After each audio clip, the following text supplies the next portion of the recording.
Hi hello नमस्कार. पूजेच्या mini ब्लॉगमध्ये तुमचं स्वागत आहे. सकाळी म्हटलं काय गडबडीमध्ये पटकन नाश्ता करायचा होता मला, कारण साऊची तब्येत अजिबात बरोबर नाही आहे. रात्रीच तिला ताप आला होता. म्हटलं आज बघू तिचा दिवसभर तब्येत कशी राहते.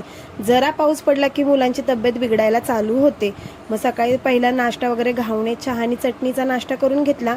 मग म्हटलं झटपटीतच स्वयंपाक करावा, काय पोळी भाजी वगैरे करणार नव्हते मी, म्हणून घेतला मसाले भात करायला. मसाले भातामध्ये मी काय सोयाबीन भातच करणार होते. कांदा टोमॅटो चिरून हळद तिखट मीठ घालून वाटण टाकून बिर्याणी मसाला टाकून घेतला आणि छान असं परतवून घेतला. छान सोयाबीन भात करून घेतला. तिच्यासाठी खिचडीही बनवली होती मी. आधी म्हटलं हा भाताचं होऊन जाऊ दे, आता म्हटलं बघू कसा होतोय भात म्हणून. आणि मग भात होईपर्यंत मी भांडी वगैरे घेतली घासून, सगळं आवरून वगैरे घेतलं घर.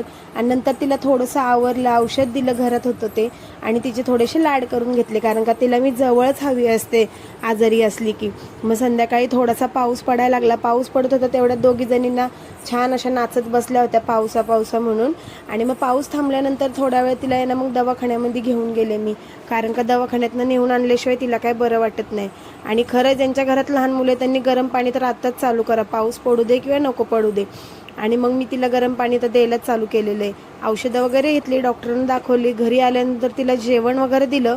आणि हे खूप मोठं टास्कमध्ये औषध अजिबात पित नाही. मग कोणी कोणी तर मधातनं देतात, पण ही मधातनं पण पित नाही.